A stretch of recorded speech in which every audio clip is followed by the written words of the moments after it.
Monsieur le maire, chers collègues, on a beau dire, plus ça ira et moins on rencontrera des gens ayant connu Napoléon, écrivait Alphonse Allais, mort en 1905. Native du dernier millénaire, je songeais à cette forte pensée en consultant la liste des subventions aux opérateurs culturels et son vocabulaire. Je cite émancipation, fable écologique, injonction à la perfection, identité d'enfant des enfants nés de parents étrangers, information positive, corps et critique sourde amère. Peu fait défaut dans cette litanie des tensions d'un monde moderne qui tout entier à sa folie ne laisse plus d'interstice aux rêveries d'un esprit apaisé. Mais parce qu'il faut bien distraire le public dont on a éteint la culture, de grandes et pharaoniques déambulations sont instaurées à grands frais, dans une démesure dont on attend qu'elle écrase tout esprit critique. Avec parfois, il faut le reconnaître, de notables réussites, comme la parade de samedi, dont il faut remercier les agents, les nombreux bénévoles, ainsi que les forces de police et agents municipaux qui ont assuré la sécurité de l'événement. Quel dommage toutefois que viennent ternir derrière cette façade festive les retards, les temps morts et les manques de coordination qui ne font pas honneur à l'engagement des bénévoles.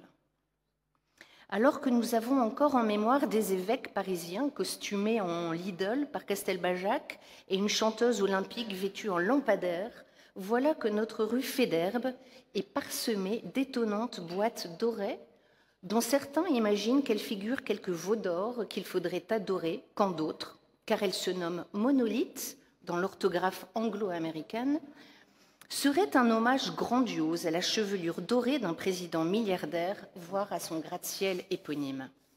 Une chose est certaine, elles sont fédératrices, puisque chacun s'accorde à reconnaître que c'est moche et qu'on n'y comprend rien. Buren délivrait un message, comme le Centre Pompidou.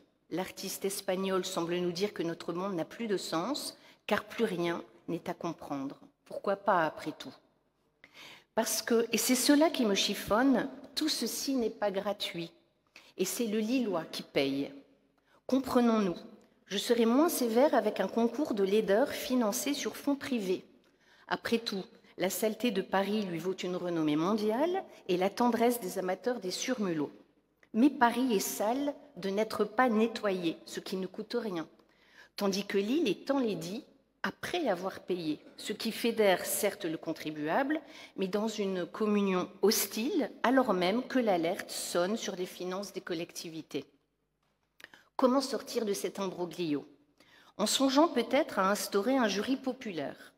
Le beau, le fédérateur, aurait droit d'être financé quand le lait serait préservé au titre d'un quota moche, à charge de trouver ses financeurs qui ne soient pas contribuables.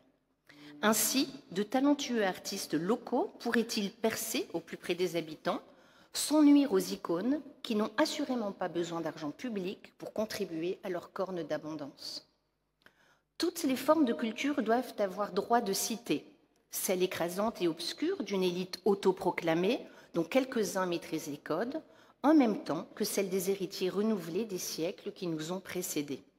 Si l'on avait prédit au peuple en armes qui s'est sacrifié dans 3 révolutions qu'il tomberait sous les balles pour que ses enfants financent des boîtes à chaussures, Louis XX régnerait aujourd'hui sur la France, ne coûtant qu'un Versailles, quelques millions de moins probablement que l'île 3000 à elle seule, dont notre quotidien local a récemment relevé que 4 des 5 candidats potentiels à votre fauteuil appellent à son évolution.